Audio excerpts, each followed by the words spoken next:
Morning, welcome to Tuesday, 2nd of June. Today we're talking JPMorgan, Bitcoin's biggest enemy, and how they're now on board.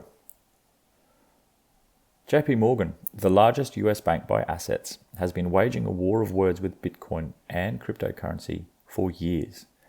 The Bitcoin price has swung wildly since JPMorgan chief executive Jamie Dimon called Bitcoin a fraud back in September 2017.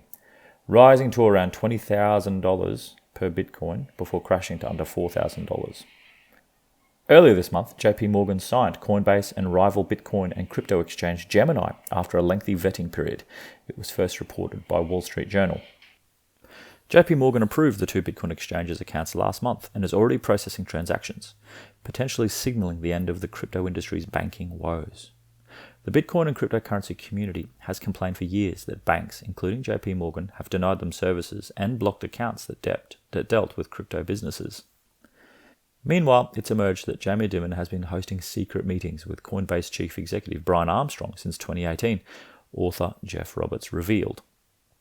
Ironically, Brian Armstrong and Jamie Dimon of JPMorgan, who was the biggest enemy of Bitcoin and has passed it on for years, as turns out they were having secret meetings in 2018 at JPMorgan's headquarters, Roberts told Laura Shin's Unchained podcast.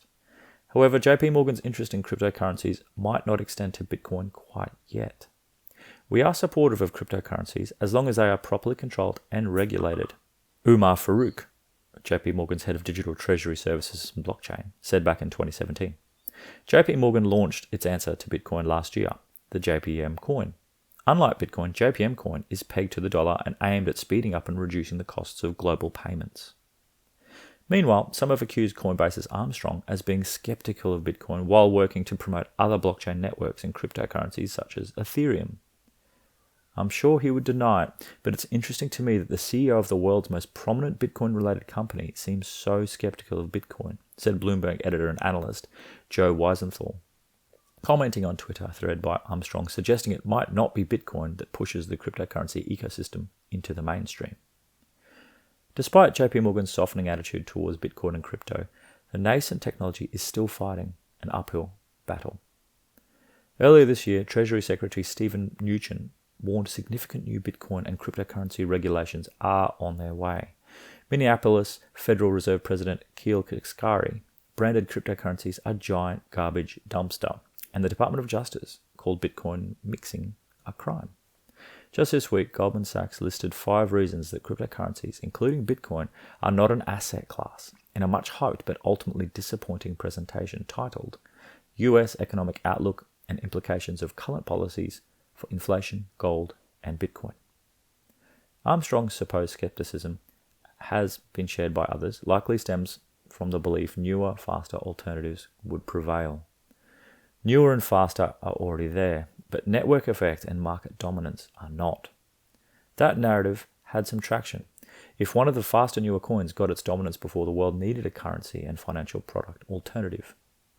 Arguably, the time is right now, as we've seen unprecedented monetary debasement prompting more and more people to look for alternatives. New and faster missed the boat. Bitcoin has a market cap of 180 billion. Its allure is that 180 billion is both big and also tiny. It's big in that it commands 65% of the entire crypto space. It is the king with no suitors anywhere near.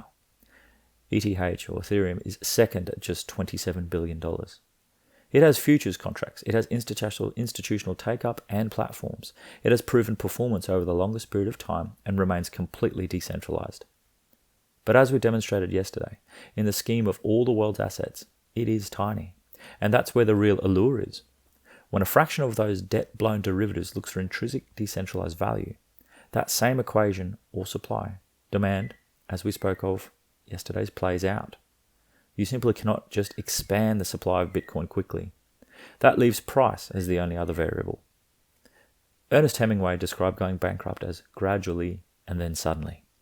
Wall Street's adoption of Bitcoin and cryptocurrency could be happening the same way. That's news today. Always remember, you can zoom over to ainsleyBullion.com.au. You can read any of our news articles there. And we'll catch you tomorrow.